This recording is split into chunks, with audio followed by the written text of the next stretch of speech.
కృష్ణా నది వరద ఉధృతికి విజయవాడలో కొన్ని ప్రాంతాల్లో ముంపు భయం మొదలైంది. ఇప్పటికే కృష్ణలంక, రణదేవినగర్, రాణిగారి తోట, గీతానగర్లోని పలు కాలనీల్లోకి నీళ్లొచ్చాయి. వరద నీరు కొన్ని ఇళ్లలోకి చేరడంతో కట్టుబట్టలతో బయటికి రావాల్సిన పరిస్థితి వచ్చింది. ప్రభుత్వం నుంచి తమకు ఎలాంటి సహాయమూ అందడం లేదని బాధితులు ఆవేదన వ్యక్తం చేస్తున్నారు. అటు ఈ విషయం తెలుసుకున్న తెలుగు యువత అధ్యక్షుడు దేవినేని అవినాష్ అక్కడికి వెళ్లారు. పునరావాస ఏర్పాట్లలో వైఫల్యాలపై తీవ్ర ఆగ్రహం వ్యక్తం చేశారు.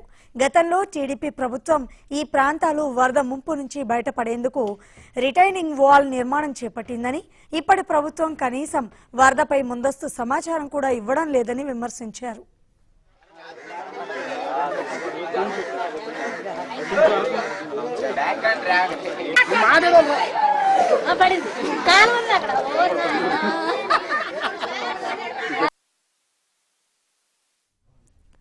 కృష్ణా నది వరద ఉధృతి, లోతట్టు ప్రాంతాల్లో పరిస్థితిపై మరింత సమాచారం మా కరెస్పాండెంట్ శ్రీనివాస్ అందిస్తారు. ఎగువను కురుస్తున్న వర్షాలకు ప్రకాశం బ్యారేజీకి భారీగా వరద నీరు చేరుకోవడంతో ప్రకాశం బ్యారేజీ జలసంద్రంగా మారింది. దాదాపు ప్రకాశం బ్యారేజీ దిగువకు వరద నీరుని అధికారులు అయితే విడుదల చేస్తున్నారు. ఇప్పటికే ప్రకాశం బ్యారేజీ వద్ద మొదటి ప్రమాద హెచ్చరికలు అయితే జారీ చేయడం జరిగింది. అలాగే కృష్ణానది కరకట్ట ప్రాంతంలో ఉన్న భవనాలన్నింటినీ అధికారులు అయితే అప్రమత్తం చేయడం జరిగింది. ప్రస్తుతం మనం విజయవాడలోని తారక రామానగర్, కృష్ణలంక తదితర ప్రాంతాల్లో ఉన్నాము. ఇవన్నీ సాధారణంగా చూసుకున్నట్లయితే ఇల్లు ప్రస్తుతం ఈ వరద నీరు పోటెత్తడంతో ఈ కాలనీలోకి వరద నీరు చేరడంతో పేద మధ్య తీవ్ర ఇక్కట్లయితే ఎదుర్కోవడం జరిగింది. ఈ వరద నీరు ఇళ్లలోకి చేరి తీవ్ర ఇక్కట్లయితే ఎదుర్కోవడం జరిగింది. ఎప్పుడు వచ్చిందమ్మా వరద నీరు? ఎప్పుడు ఇలాగే ఉంటదా? ఎప్పుడు వచ్చింది వరద నీరు? ఇప్పుడు ఎవరు రావట్లేదండి, మీరు రావటం తెల్లారు ఎవరు రావట్లేదు. వరద నీరు రావడంతో ఎప్పుడు వచ్చింది నాన్న చెప్పు? నిన్న వరద వచ్చిందండి, ఎవరు పట్టించుకోవాలి. ఇంతవరకు ఇలాగే నీరు ఉన్నాయి. శాంపిల్ బిల్లింగ్ అయ్యి అంటున్నారు, అక్కడికి తీసుకెళ్ళట్లేదు. ఎటో దారి నీళ్ళు లేవు, మాకు తాగడానికి కరెంట్ లేదు నిన్న నుంచి. అది మా ప్రాబ్లం. సామాన్లు అసలు ఒక్కడు కూడా తీసుకోలేదండి. అసలు మీరే రావడం అండి, ఇంకెలాగా ఎవ్వరు రాలేదండి. ఇప్పుడు బాగా అసలు ఇంట్లో ఏమీ లేవు, మొత్తం నానిపోయి తుడిచిపోయి కొట్టుకుపోతుంది. తేలట్లాడుతున్నాయి, ఇంట్లో కొట్టుకులాడుతున్నాయి. తలుపులు ఎత్తే ఉండి లేకపోతే బయట కొట్టుకుపోతాయి. అట్లా ఉంది ఇప్పుడు పరిస్థితి. ఇప్పుడు తినడానికి ఏమీ లేదు, ఇక్కడ జనాలకి తాగడానికి నీళ్ళు లేవు. సరిగా అవతలకి వెళ్తేనే కానీ ఇక్కడేమీ లేవు. ప్రస్తుతం బాధితుల్ని తెలుగు యువత రాష్ట్ర అధ్యక్షులు దేవినేని అవినాష్ అయితే పరామర్శిస్తున్నారు. ప్రస్తుతం అంతా అయితే ఉన్నారు. చెప్పండి సార్. నా వరద ప్రాంతంలో నిన్న 2 రోజులుగా మేము తెలుగుదేశం పార్టీ ఆధ్వర్యంలో పర్యటించడం జరుగుతుంది. ఈరోజు తెలుగుదేశం పార్టీ ఆధ్వర్యంలో అక్కడ రిటైనింగ్ వాల్ కడతాం జరిగింది. అది సగమే పూర్తయింది. మిగిలిన సగం గారా ఈ 5 ఏళ్ళలో కనుక తెలుగుదేశం పార్టీ అధికారంలోకి వస్తే తప్పకుండా పూర్తి చేసేవాళ్ళం. కానీ ఈరోజు మా దురదృష్టం, అదేవిధంగా ప్రజానీకం ఏదైతే వేరే పార్టీకి అధికారం ఇష్టం జరిగింది. కానీ ఏదైతే మనం ముందుగానే నీళ్ళు వదులుతున్నారని చెప్పి తెలిసినా అధికార యంత్రాంగం చాలా నిర్లక్ష్య ధోరణితో వ్యవహరిస్తాం జరిగింది. నిన్నటి నుంచి గారా ఏదైతే ప్రజానీకాన్ని ఒక సేఫ్ హోమ్ తీసుకెళ్తాం కానివ్వండి, లేకపోతే వాళ్ళకి భోజన వసతులు కానివ్వండి, వాళ్ళకి ముందస్తు చర్యలుగా చెప్పడం కానివ్వండి, ఏది గారా చెప్పకుండా నిర్లక్ష్యంగా వ్యవహరించడం జరిగింది. ఇలాంటిది ముందే వస్తుందంటే ముందే తగిన చర్యలు తీసుకుని వాళ్ళని ఒక సేఫ్టీ ప్లేస్గా తీసుకెళ్లాల్సిన బాధ్యత అధికారులు ఉంది. తప్పకుండా ఎంఆర్ఓ గారితో కానివ్వండి, కలెక్టర్ గారితో కానివ్వండి, కమిషనర్ గారితో కానీ మేము మాట్లాడి అందరూ తగిన చర్యలు తీసుకునే విధంగా మేము అందరం కృషి చేస్తాం జరుగుతుంది. వీళ్ళకి పునరావాసాలు ఏర్పాటు చేయడం కూడా దాదాపు కనపడిన పరిస్థితి ఎలా చూస్తారు? అదే చెప్తున్నా, అధికార యంత్రాంగం పూర్తిగా నిర్లక్ష్య ధోరణి. కాబట్టి ఈరోజు ప్రజానీకంగా అందరి గారు మా నాయకులే ఇక్కడ కమ్యూనిటీ హాల్స్ లో కానివ్వండి, లేకపోతే స్కూల్స్ లో కానీ పెడతాం జరిగింది. ఈ ఏదైతే ప్రజానీకం వాళ్ళందరికీ తగిన సహాయక చర్యలు మా ఆధ్వర్యంలో మేము చేస్తాం జరుగుతుంది. అధికారులు అయితే టోటల్ గా విఫలం చెందారని చెప్పి ఒకవైపు బాధితులు, అలాగే ప్రతిపక్ష నేతలు కూడా ఆరోపణలు చేస్తున్నారు. మొత్తంగా చూసుకున్నట్లయితే దాదాపు 9 సంవత్సరాల వ్యవధిలో కృష్ణానదికి ఈ స్థాయిలో వరద రావడం ఇదే ప్రథమంగా అని చెప్పుకోవచ్చు. ఈ ప్రాంతాల్లో వాటర్ ఎక్కువ రావడంతో ప్రజలకు తీవ్ర ఇక్కట్లు ఎదుర్కొంటున్నారు. ప్రభుత్వం ఎక్కడైనా స్పందించి ఈ వరద ముంపు బాధితులను ఆదుకునేందుకు పునరావాస కేంద్రాలను ఏర్పాటు చేసి వీటికి ఆహారం, సరైన వసతులు కల్పించాలని చెప్పి బాధితులే డిమాండ్ చేస్తున్నారు. కెమెరామెన్ సురేష్ తో శ్రీనివాస్, TV5 విజయవాడ. ప్రకాశం బ్యారేజీకి వరద నీరు పోటెత్తుతోంది. బ్యారేజీ వద్ద 70 గేట్లు ఎత్తి 1,40,000 క్యూసెక్కుల వరద నీటిని సముద్రంలోకి విడుదల చేస్తున్నారు.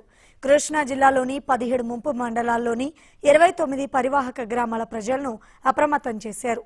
వరద ఉధృతి పెరిగే అవకాశం ఉండడంతో ప్రమాద తీవ్రత అధికంగా ఉన్న గ్రామాల ప్రజలను సురక్షిత ప్రాంతాలకు తరలిస్తున్నారు. మొదటి ప్రమాద హెచ్చరిక జారీ చేసిన అధికారులు కాసేపట్లో రెండో ప్రమాద హెచ్చరిక జారీ చేసే అవకాశం ఉంది. దీనికి సంబంధించి మరింత సమాచారం మా ప్రతినిధి ప్రసాద్ అందిస్తారు. విజయవాడ ప్రకాశం బ్యారేజ్ మీద ఉన్నాం. కృష్ణా నదిలోకి భారీ ఎత్తున వరద నీరు కూడా చేరుకుంటా ఉంది. ఈ నేపథ్యంలో ప్రకాశం బ్యారేజ్ సందర్శించేందుకు సందర్శకులు కూడా పెద్ద ఎత్తున వస్తున్నారు. ప్రస్తుతం మనం విజువల్స్ చూడవచ్చు. ఏదైతే ఉందో కృష్ణమ్మ పైనుంచి వస్తున్న వరద నీటితో కూడా పరవళ్లు తొక్కుతున్న దృశ్యాలను మనం విజువల్స్. దాదాపు ఇప్పటికే 4.5 లక్షల క్యూసెక్కుల నీటిని కూడా కృష్ణా నది నుంచి కూడా బంగాళాఖాతంలోకి వదలడం జరిగింది. అయితే పై ఎత్తు నుంచి వస్తున్న వరద నీరు ఏదైతుందో పులిచెంతల నుంచి కూడా మరో 1.5 క్యూసెక్కుల నీరు కూడా బ్యారేజ్కు కూడా చేరుకునే పరిస్థితి ఉంది. బ్యారేజ్ సంబంధించి కూడా పూర్తి స్థాయిలో ఏదైతే ఉన్నాయో 70 గేట్లు కూడా ఎత్తివేసిన పరిస్థితి అయితే ప్రస్తుతం కనిపిస్తూ ఉంది. అయితే ఈ 70 గేట్లలో కూడా దాదాపు 2 గేట్లు కూడా చాలా బలహీనంగా ఉన్నట్లు కూడా ఇప్పటికే ఇరిగేషన్ అధికారులు కూడా ప్రకటించడం జరిగింది. 29, 43 సంబంధించిన గేట్లు ఏదైతే ఉన్నాయో ఆ 2 గేట్లు కూడా కొంత వరద నీరు ఉధృతంగా ప్రవహిస్తున్న నేపథ్యంలో అవి కొంచెం బలహీనంగా ఉన్నట్లు కూడా అధికారులు గుర్తించారు. మొత్తం 70 గేట్లు బ్యారేజ్ సంబంధించి కూడా 70 గేట్ల నుంచి కూడా వరద నీరు అయితే మాత్రం ఇటు బ్యారేజ్ నుంచి కూడా పొంగి పొర్లుతున్న పరిస్థితి అయితే కనిపిస్తూ ఉంది. దీన్ని చూసేందుకు మొత్తం నగరంలో ఉన్నటువంటి అందరూ కూడా బ్యారేజ్కి పెద్ద ఎత్తున కూడా చేరుకుని ఇక్కడ వరద నీరు ఏదైతే ఉధృతంగా ప్రవహిస్తుందో దాన్ని చూసేందుకు కూడా పెద్ద ఎత్తున కూడా నగరవాసులంతా కూడా బ్యారేజ్ చేరుకున్నారు. అయితే ప్రస్తుతం మనతో మాట్లాడేందుకు కొంతమంది స్థానికులు కూడా ఉన్నారు. వారిని కూడా చూసుకున్నాం. చెప్పండి, అంటే ఎప్పుడు లేదు దాదాపు 10 సంవత్సరాల తర్వాత బ్యారేజ్ 70 గేట్లు కూడా ఎత్తివేయడం జరిగింది. దానికి సంబంధించి కూడా మొత్తం గేట్లు ఎత్తి వరద నీరు వెళ్తుంది.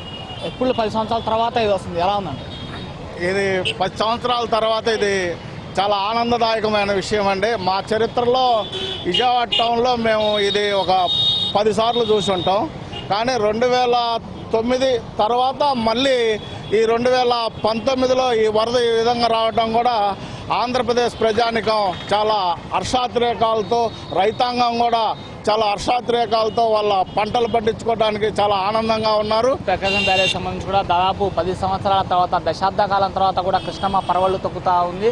ఈ నేపథ్యంలో పరవళ్లు తొక్కుతున్న నేపథ్యంలో బ్యారేజ్లో ఉన్నటువంటి కృష్ణమ్మ చేరినటువంటి వరద నీటిని చూసేందుకు కూడా స్థానికులు అదేవిధంగా నగరవాసులు కూడా పెద్ద ఎత్తున కూడా బ్యారేజ్కి తరలి వస్తున్నారు. మరోవైపు జిల్లా యంత్రాంగం మొత్తం కూడా ఇప్పటికే ఎప్పటికప్పుడు పర్యవేక్షిస్తూ ఏదైతే ఉందో ఎగువ ప్రాంతం నుంచి వస్తున్న వరద నీటిని కూడా ఇటు 70 గేట్ల ద్వారా కూడా వదిలేస్తున్నారు. బంగాళాఖాతంలోకి దాదాపు 4.5 లక్షల క్యూసెక్కుల నీరు వదిలిన నేపథ్యంలో మరి పులిచింతల నుంచి వస్తున్నటువంటి 1.5 క్యూసెక్కుల వాటర్ కూడా ఈ బ్యారేజ్ నుంచి కూడా వదిలే అవకాశం అవుతుంది. అయితే ఇప్పటికే దీనికి సంబంధించి ఇటు కృష్ణా జిల్లా వ్యాప్తంగా ఉన్నటువంటి ముంపు గ్రామాలకు సంబంధించిన ప్రజల్ని కూడా అప్రమత్తం చేశారు. 1వ ప్రమాదిక హెచ్చరిక కూడా జారీ చేశారు.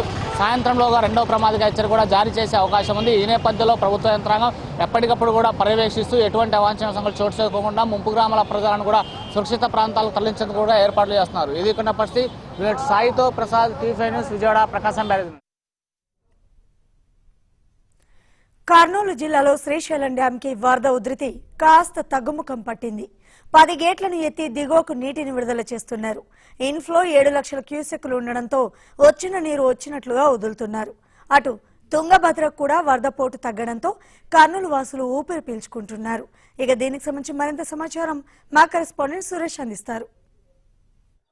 ప్రధాన ప్రాజెక్టులకు వరద ప్రవాహం కొనసాగుతూనే ఉంది. కాకపోతే మొన్నటితో పోలిస్తే ఈ రోజు కాస్త ప్రవాహం తగ్గినట్లుగా తెలుస్తుంది. అయితే కృష్ణమ్మ వరద ప్రవాహం కొనసాగుతుంటే తుంగభద్రమ్మ మటుకు శాంతించింది. గత 2 రోజుల నుంచి 2,50,000 క్యూసెక్ల ఉధృతితో ప్రవహించినటువంటి తుంగభద్ర నదిలో ఎట్టకేలకు నీటి ప్రవాహం తగ్గుముఖం పట్టింది. అయితే ప్రధానంగా మనం చూడొచ్చు, కర్ణాటకలోని ఎగువ ప్రాంతాల్లో వర్షాలు తగ్గుముఖం పట్టడంతో TB డ్యాం నుంచి దిగువకు దాదాపు 1,30,000 క్యూసెక్ల నీరు విడుదల చేస్తున్నారు. అయితే యాస్టీస్ గా సుంకేశ్ల రిజర్వాయర్లో మొన్న 2,50,000 క్యూసెక్ల ఇన్ఫ్లోస్ వచ్చి చేయడంతో అధికారులు 26 గేట్లు ఎత్తివేయడం జరిగింది. అయితే పైనుంచి వరద ప్రవాహం తగ్గుముఖం పట్టడంతో సుంకేశ్ల రిజర్వాయర్లో అధికారులు 12 గేట్లను మూసివేయడం జరిగింది. ప్రస్తుతం 14 గేట్ల ద్వారా దిగువన శ్రీశైలం రిజర్వాయర్కి నీటి విడుదల కొనసాగుతుంది. ప్రస్తుతం మనం తుంగభద్ర నదిలో వరద ప్రవాహం గమనించవచ్చు. దాదాపు 1,00,000 క్యూసెక్ల మేర వరద ప్రస్తుతం తుంగభద్ర నదిలో కొనసాగుతుంది. 2,50,000 వరకు కొనసాగుతుండగా అయితే అది పూర్తిగా దాదాపు 1,40,000 క్యూసెక్ల వరద ప్రవాహం తగ్గిపోయి ఇప్పుడు కేవలం 1,00,000 క్యూసెక్ల మాత్రమే వరద శ్రీశైలం రిజర్వాయర్కు తుంగభద్ర నదీ జలాలు వెళ్తున్నటువంటి పరిస్థితి కనిపిస్తుంది. మరోపక్క తెలంగాణ ప్రాంతం జూరాల నుంచి మాత్రం కృష్ణా వరద ప్రవాహం కొనసాగుతూనే ఉంది. శ్రీశైలం రిజర్వాయర్కు మొత్తం 8 లక్షల క్యూసెక్లు ఇన్ఫ్లోస్ వచ్చి చేరుతున్నాయి. సుంకేశ్ల నుంచి దాదాపు 1,00,000 క్యూసెక్లు, తెలంగాణ వైపు జూరాల నుంచి 7,11,000 క్యూసెక్ల చొప్పున, అంటే మొత్తం కలిపి 8 లక్షల క్యూసెక్ల దాకా ఇన్ఫ్లోస్ రిజర్వాయర్లోకి వచ్చి చేరుతున్నాయి. అయితే శ్రీశైలం రిజర్వాయర్లో అధికారులు 42 అడుగుల మేర, ఒక్కో గేటు 42 అడుగుల మేర 10 గేట్లను ఎత్తివేయడం జరిగింది. మొత్తం 8,94,896 క్యూసెక్లు, అంటే దాదాపు 9 లక్షల క్యూసెక్ల దాకా నీటిని దిగువకు సాగునీటి కాలువలకైతేనేమి అదేవిధంగా సాగర్కి అయితేనేమి విడుదల చేస్తున్నారు. అయితే శ్రీశైలం రిజర్వాయర్లో మాత్రం గరిష్ట స్థాయి నీటి మట్టం కొనసాగుతుంది. అయితే తుంగభద్ర నదిలో మాత్రం వరద ప్రవాహం తగ్గుముఖం పట్టడంతో కర్నూలు ప్రజలంతా కూడా ఊపిరి పీల్చుకున్నటువంటి పరిస్థితి కనిపిస్తుంది. ఎందుకంటే మొన్న నిన్న 2,50,000 క్యూసెక్ల వరద ఉధృతి ప్రవాహం కొనసాగడంతో జోలాపురం అదేవిధంగా ఓల్డ్ సిటీ ప్రాంతాల్లోకి నీరు రావడం జరిగింది. రాకపోకలు స్తంభించాయి. అయితే మళ్ళీ కర్నూలు మునిగిపోతుందేమో అని చెప్పేసి భయభ్రాంతులకు గురయ్యారు 2 రోజుల నుంచి. కానీ ఇప్పుడు తుంగభద్ర నది శాంతి ప్రజలంతా కూడా ఊపిరి పీల్చుకున్నారు. వరద ప్రమాదం తప్పిందని చెప్పొచ్చు మనం కర్నూలు నగరానికి. ఇది ఇక్కడ పరిస్థితి. కెమెరామెన్ మోహన్తో సురేష్, TV5.